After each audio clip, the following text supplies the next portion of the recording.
Your Los Angeles Rams have punched their ticket to the postseason. We've got 10 big takeaways from their 26-25 win over the Giants. All that more coming up next here on Locked On Rams. You are Locked On Rams, your daily Los Angeles Rams podcast. Part of the Locked On Podcast Network, your team every day.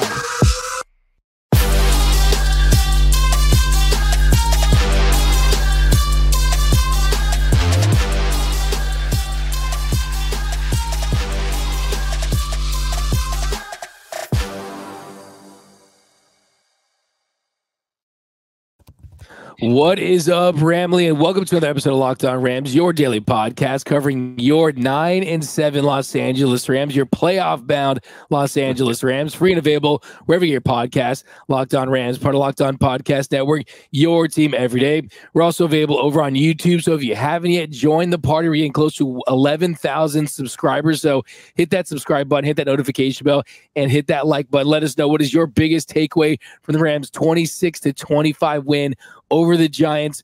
My name is Doug McCain. Friends call me D-Mac. You can follow me on X and Instagram at DMac_LA. I've been covering LA sports for over a decade. SI, Dodgers Nation, 24/7 Sports, now the Rams 4 Locked On. And as always, I'm joined by the Rams pre-half and post-game show host for the Rams flagship radio station, ESPN 710 LA. He's in his 8th season covering your Los Angeles Rams, the People's Champ, Mr. Travis Rogers. You can follow him on the X at Travis Rogers. And on today's show, we are breaking down your playoff-bound Los Angeles Rams, everything that went down in the 26-25 win over the Giants. As you can see, the special teams for the Rams has kind of made me sick. So I'll try to get through this one. But first, this episode of Locked On Rams is brought to you by FanDuel. Make every moment more right now. New customers get $150 in bonus bets with any winning $5 moneyline bet. That's $150 if your team wins. Visit FanDuel.com/lockedon to get started. Now, Travis, the Rams, they have made the postseason. They punched their ticket, but it was an ugly win in the Meadowlands for this Rams team. And I think that first take here is it really is a sign that this team has made big leaps. The fact that early in the season, everything had to go perfect for this team to win a football game. Now you get special teams blunders, 2 mixed extra points. You give away punt return for a touchdown. Matthew Stafford has 2 interceptions. Demarcus Robinson has a fumble before the half that leads to a field goal, and you're still able to escape with a win, and you punch your ticket to the postseason. Sometimes it is better to be lucky than good. At the end of the day, they got a dub, and they're heading to the postseason. They are, along with the Texans, the biggest surprise team in the NFL. Yeah, I think you said a lot right there, and I think you're right on all of it. I think that for the first time all season long, the Rams played poorly and won a game. And I think you need to be a decent team to do that. I think you need to be lucky. I think you need to be playing the right team. And I also think you need to be pretty good to play as poorly as the Rams did and still leave with a W the way that they did. To punch your ticket to the playoffs like that felt like it was meant to be. Felt like it was meant to be, this is a playoff team. Like you said, D-Mac, they turned it over 3 times. They gave up a special teams touchdown. Their kicking game was so bad that they're bringing back Brett Maher, which I'm sure we'll talk about coming up here in just a little bit. And yet they still found a way to win it. They found it because Kyren Williams made another great run, because Puka Nacua made a big play, because the Rams did just barely enough to get through. And here we are. They're a 9-win team. They're guaranteed a winning season. They're guaranteed a playoff spot. We'll see who they go up against, whether or not they get the proverbial good matchup, the more challenging one. Do they go to Detroit? Do they go to Philly? Do they go to Dallas? There's still a lot of things that can end up on exactly where it is that they end up going to play. But the fact of the matter is, this is a team that, and look, the everydayers will remember this. I thought this team might win 3 or 4 games. I really did. I didn't think that they were set up to do much coming into this season. They did virtually nothing in free agency. They did virtually nothing as far as trying to retain their own players. They were very aggressive in the draft. They drafted 14 guys. They kept all 14 guys. I thought this was let's keep our money together. Let's keep our picks together. Let's get everything to go for the 2024 season. They went out and win 9 games. They might win 10. McCaffrey's not going to play. We'll see how that whole thing shakes out. But that they are a winning football team going to the playoffs in 2023 is an amazing accomplishment. Credit to the players, credit to the coaching staff, credit to the front office. I never saw it coming, and good on them. Absolutely. And really, this gives new meaning to the whole concept of culture, right? I think it's kind of an overblown thing in sports right now.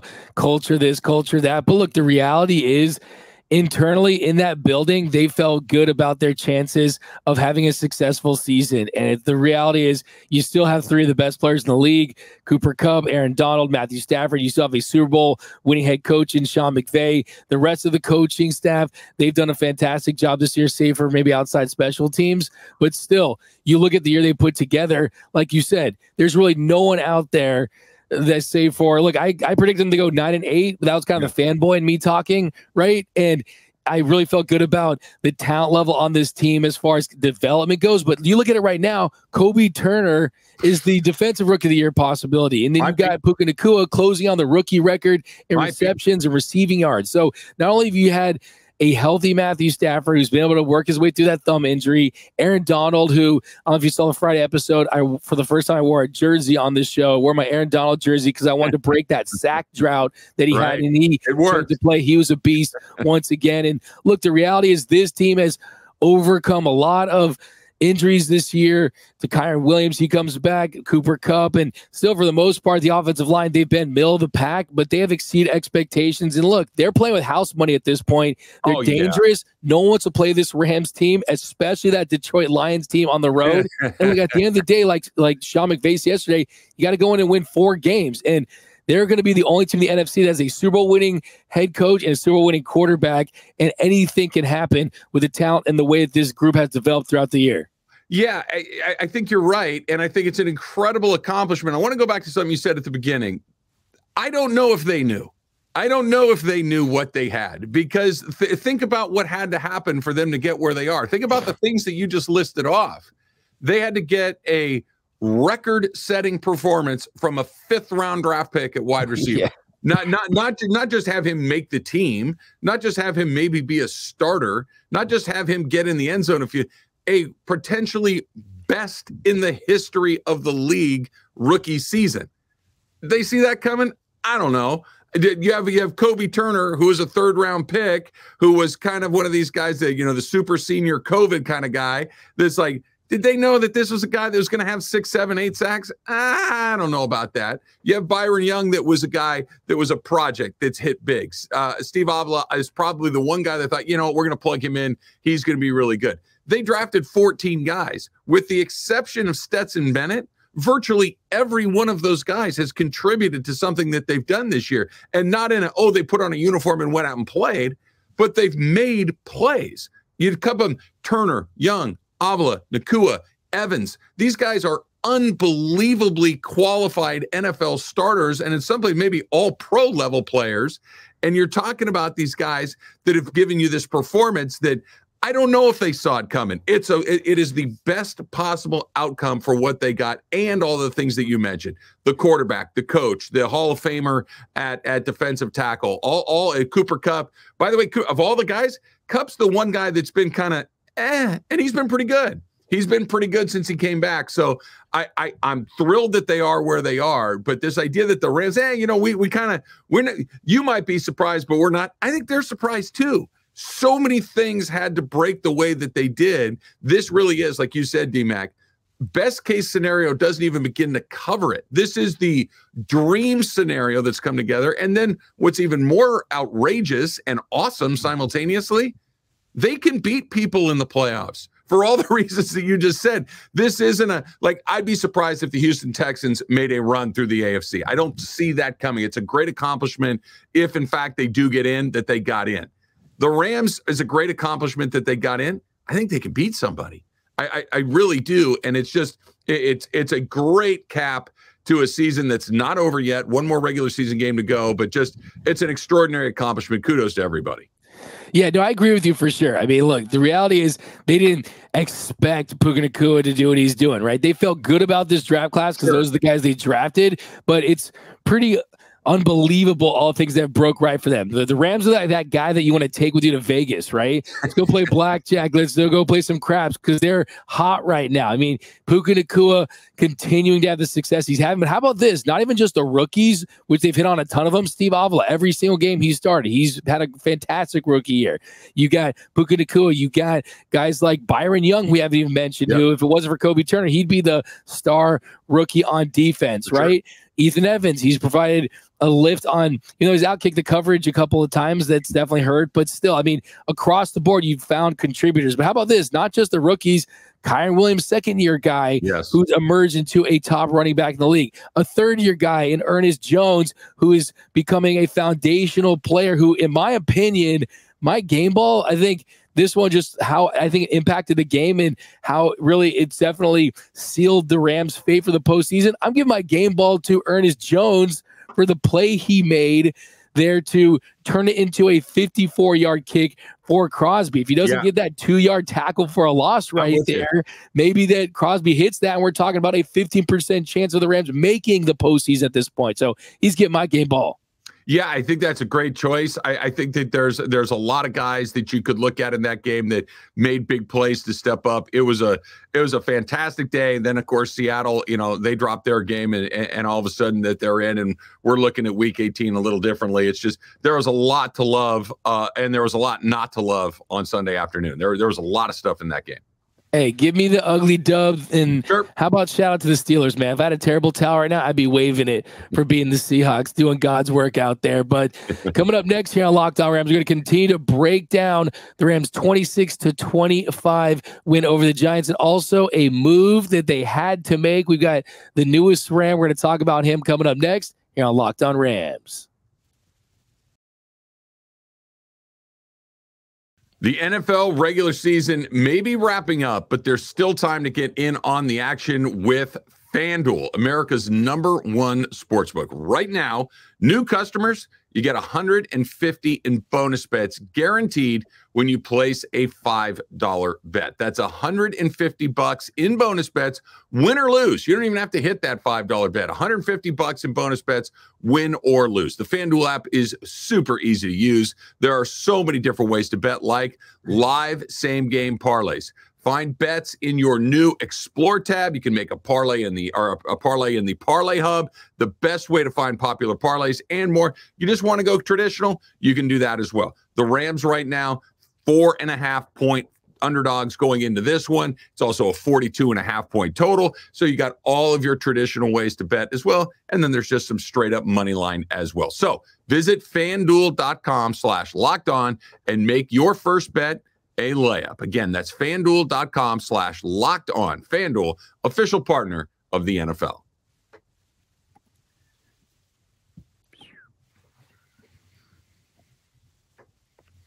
And we are off running here on Locked On Rams. Thank you for making Locked On Rams your first listen every single weekday. Free and available wherever you get your podcast. Locked On Rams, part of Locked On Podcast Network, your team every day. And a special shout out to our everyday listeners out there. We appreciate you watching every episode, listening to every episode. And you can be an everyday listener too. We got the playoffs coming up, so you won't want to miss a thing. So be sure to tune into every single episode, and you won't miss a thing about your Los Angeles Rams. Now, Travis, here in our second segment, we got to talk about a welcome back party for Brett Maher. So Brett Maher is back on the Rams. Sean McVay talked about it yesterday. And look, if everyday listeners will know that I've been saying that, hey, maybe they cut ties with him a little too prematurely. I mean, when you look at the fact that, yeah, he had struggles, but he also had some difficult kicks beyond 50 that he missed. And look, the reality is you would have felt a lot better about Brett Maher in the situations that Luke Haversick was in the last few weeks. I'm not going to be one of those guys. I'm not a guy who's going to say, oh, Luke Havers suck or Lucas makes me Havers sick. I'm not one of those guys. I would never do that. But No, I would never do that. But you just look at, I mean, look, missed the second extra point attempt. The Rams were up 26-19. That would have made it a 8-point game there in the fourth quarter. A much more comfortable feeling. You just can't miss kicks like that. And then that's when you get cut the very next day. This is the NFL.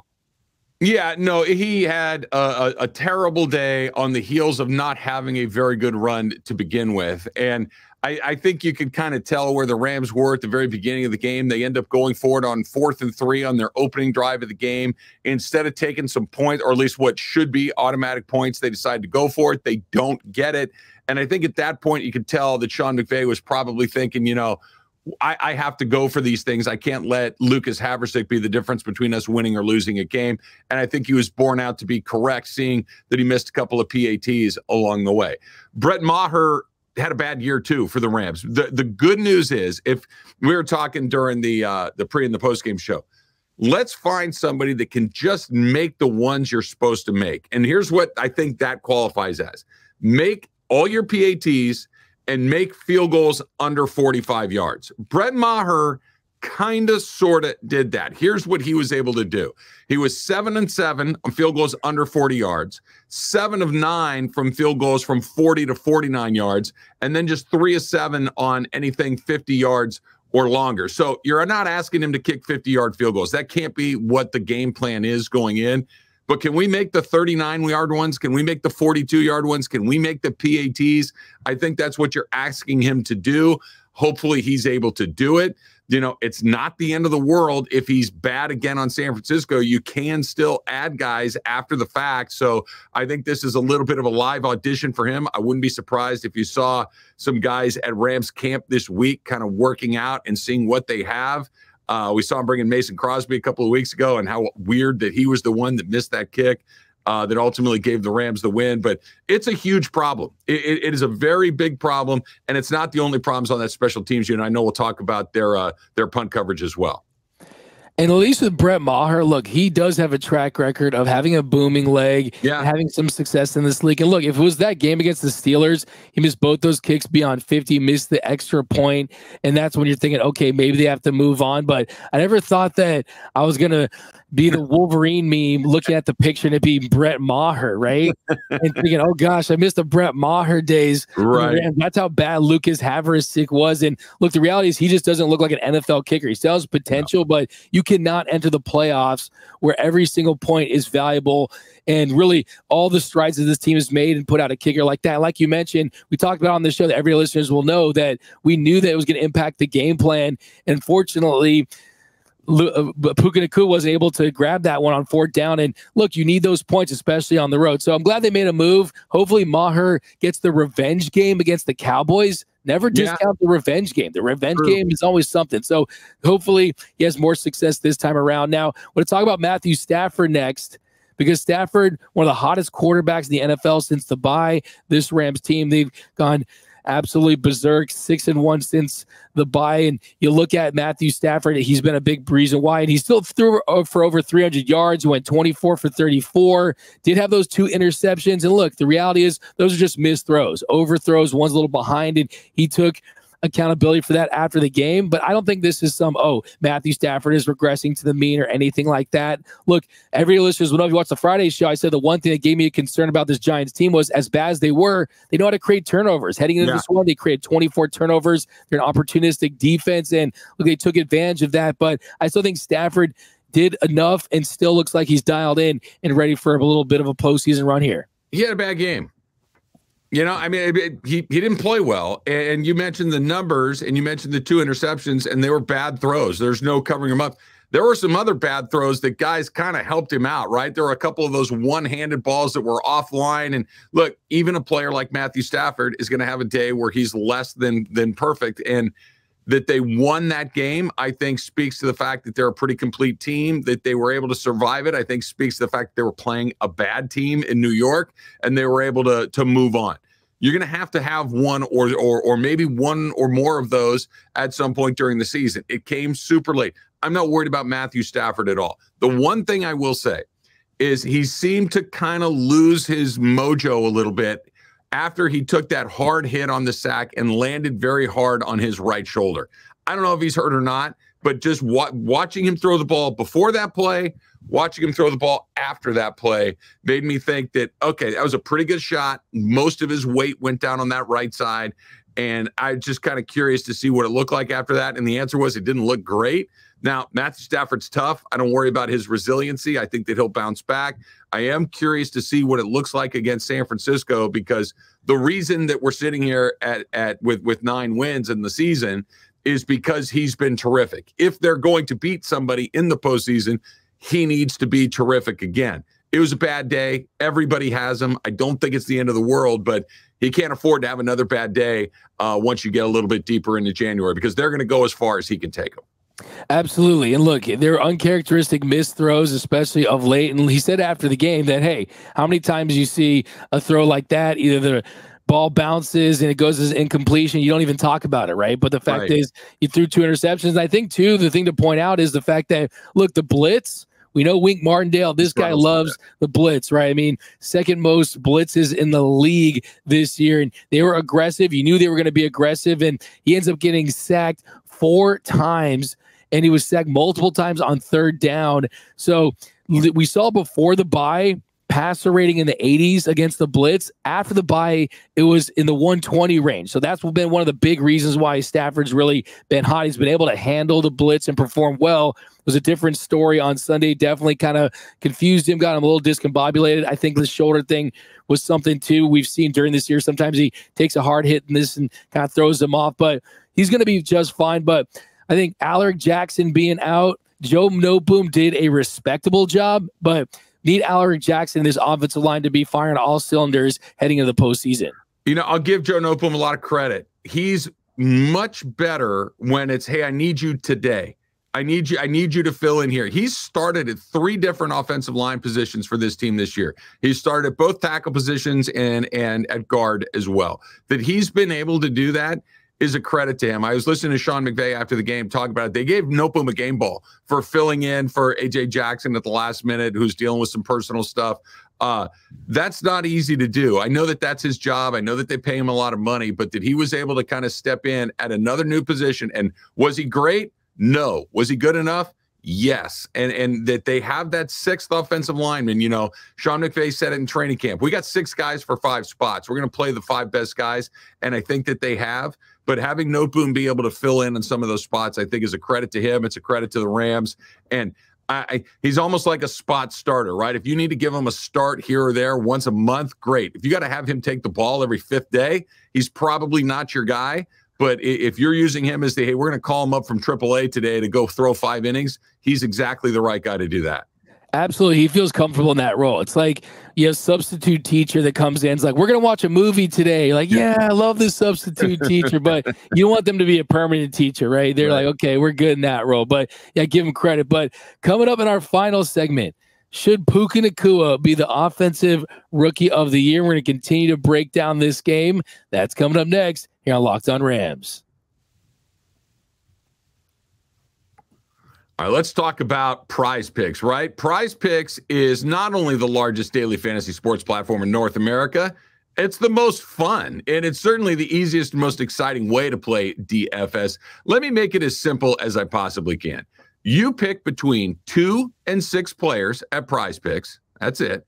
And then you choose more or less than their statistical total, right? Do you think that Matthew Stafford going into Sunday was going to throw for more or less than 255.5 yards? If you had more, that's it. You got it. If you had Tyrod Taylor with more or less than his statistical production, if you had more, you got it, right? That's PrizePicks. 2 to 6 picks, and you can win up to 25 times your money. Put that app on your phone. Go to prizepicks.com/LockedOnNFL and use that promo code LockedOnNFL for a first deposit match of up to $100. Again, the code is LockedOnNFL, LOCKEDONNFL, and you get a first deposit match of up to $100.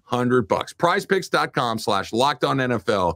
PrizePicks, daily fantasy sports made easy and a whole lot of fun. Go put the app on your phone. And welcome back to Locked On Rams. Thank you for being Locked On Rams, your first listen every single weekday, free and available wherever you get your podcast. Locked On Rams, part of Locked On Podcast Network, your team every day. Just another reminder, your Rams are going to the postseason. They punch their ticket to the playoffs, so you won't miss the thing. So be sure to subscribe and tune into every single episode and become an everyday listeners. We appreciate all those everyday listeners out there, and you won't miss the thing about your Los Angeles Rams. Now, Travis, we're going to continue to break down this game tomorrow. We got horns up, horns down, winners and losers. But for this third segment, we're going to focus on Puka Nacua and should he be the offensive rookie of the year? But first, should he get a big opportunity to play in their season finale against the 49ers, where they might not have a lot to play for because he only needs 29 yards against the 49ers to pass Groman for the most receiving yards by a rookie. Matthew Stafford, talk a little bit about it. Sean McVay, talk a little bit about it with J.B. Long and DeMarco Farr and how those records are important. You're that close to making history. I think you got to go out there and make a run for it and also just continue to have a rhythm heading into the playoffs. No question. I mean, how often do you get a chance to set an NFL record? Not very often, right? It's going to be hard to break, too. They're super hard to break. And this is something that is so far out of the realm of possibility when this season started. You were Team Puka early. I was not, but I should have listened to what I've said before, which is if Sean McVay is telling you a guy's really good, he's probably really good, because I've heard him say it about Cooper Kupp. Duh. We heard him say it about Kyron Williams. We've gotten that to be true. And now you heard it about Puka as well, that these are special guys and he's got a chance to set not just a team record, but an NFL record. That's a big deal. And look, if he needed 200 yards or something crazy like that to go do it, and it's very unlikely to happen, then maybe you get a little more strategic with injuries and things like that. But he's right there. This is a couple of passes and he's over the line. You said, do you want to play for that 6 seed? Are you comfortable if you fall down into the 7? Does it matter to you at all? If the answer is no, get guys out there, break a sweat. I wouldn't hate seeing Carson Wentz play a little bit in this game just to get him a few meaningful reps along the way. But no, as far as Puka goes, I'd love for him to see that record. I would try to go to him early and often, and so he can get it, and you can get off the field if that's in fact what you want to do. But I think you got to go for it. Yeah, you can almost treat it like a preseason game. He can get this record in a drive. He can get it in a quarter, in a half. It's not like you have to play him the entire game or anything like that. And right now he has 1,445 receiving yards. That's third most by a rookie. Jamar Chase is second with 1,455. Bill Groman's name's going to be mentioned a lot this week. 1,473, set that mark back in 1960. So we're talking about a 63-year record. So to your point, Travis, you have a chance to set a record that might not be broken for a long time. And also, he has 101 catches. That's tied with Anquan Bolden, who set that back in 2003. And then Jalen Waddle, he has the rookie record with 104 in 2021. So he just needs 3 catches to break that, or 4 catches to break that, 3 to tie. So I think you absolutely have to go for it in that situation. Then the next question becomes, does he put himself in a position to be the offensive rookie of the year, passing C.J. Stroud, who's been out for a few weeks now? First thing I want to talk about, though, is that 80-yard sideline catch where it looked like he was going to be stopped, and then he breaks that tackle, and he's going marching down the sideline, and he's looking up at the Jumbotron. He's looking back. First question I have for you, Travis, is if he just looks forward, is he in the end zone, or was he looking at the Jumbotron looking back too much? I think he was. He was certainly keeping an eye on how close that guy was. He was kind of side-eyeing it like that, right, trying to see what was coming up. That's a long run, and I think he just ran out of gas. I think the other guy may have had a slight angle on him, was able to run him down a little bit, but maybe a little bit. Usually when you see him kind of looking, that scoreboard straight ahead of him, and they can kind of look forward as opposed to kind of having to turn your head or at least your eyes a little bit. It was a great play. It gave the Rams some breathing room, which they certainly turned out to need along the way. As far as him winning Offensive Rookie of the Year, he might. They're always going to defer to the quarterbacks. And if I'm being 100% honest, I think I probably would too. Playing quarterback is infinitely more difficult than playing wide receiver. It's infinitely more difficult than doing just about anything in pro sports, full stop. Playing quarterback and getting dropped in as a rookie on a team that was supposed to be bad and being the quarterback and putting them right on the precipice of the playoffs. I think is very impressive for CJ Stroud. To your point, he did miss a few games. If Puka got it, it's not an outrage at all. It's a great choice, but I do think that they'll give it to Stroud simply because quarterbacks get all the love. Quarterbacks win the awards. If there's a choice between a quarterback and a non-quarterback, it usually goes to the QB. So I would expect Stroud to get it, but Nacua has made an incredible case for it. He absolutely has, and I think you're right. CJ Stroud, a lot of times it's the narrative at the beginning of the season, the middle of the season, and if he comes back in the final game, he's missed a couple games longer than most due to being in that concussion protocol, but still, I think that if Puka does break this record, that's definitely going to help him as far as the narrative at the end, because you're going to look at those numbers and they're staggering. And then you add the fact that he was a 5th-round pick. I think that's only going to help his case. And this Rams team did make the playoffs. So there's a lot of things that are going in his favor. Maybe I'm biased, but he's getting my vote. I don't think I have a vote. Do I have a vote? I don't even know. I don't think so, but I like your metaphysical vote is certainly worthwhile. Yes. Okay, he's getting my metaphysical vote. So to me, Puka, you get the record. He's Offensive Rookie of the Year, and he's absolutely the Offensive Rookie of the Year for the Rams. There's no question about that. No, I mean, they're not here without him. Right. Yeah. We talk about Stafford and Donald and all these things, and those guys are wildly important too. But the fact of the matter, not only has he put up bonkers numbers, he's kind of the emotional center of this team. He's the guy that seems to come up with a big play more often than anybody else. He's the guy that takes a big hit and pops up. He's the guy that puts his face in there. He's an incredibly physical player as well. And I don't think there's any question that he's kind of the emotional leader of that offense. And, the Rams are a pretty buttoned up group. They're not terribly demonstrative. They're not somebody that, finger pointing and jumping up and down at Dan. That's just not how they roll. That they have Puka that is an emotional player, I think is incredibly important. And yeah, no question about it that he's their offensive MVP. Unless you want to throw Kyren in there, who's second in the league in rushing behind Christian McCaffrey. Yeah, and he had a great day as well. I'm sure we'll talk about him a little bit more tomorrow. Absolutely. But they got a couple of great choices on offense for sure. Infectious energy with Puka Nacua, and it's definitely absolutely just permeated this entire team. But that's going to do it for this episode of Locked On Rams. My name is Doug McCain. You can follow me on the X and Instagram at DMAC_LA. And you can follow the People's Champ, Mr. Travis Rogers, at Travis Rogers. Until next time, whose house? It's Locked On Rams house.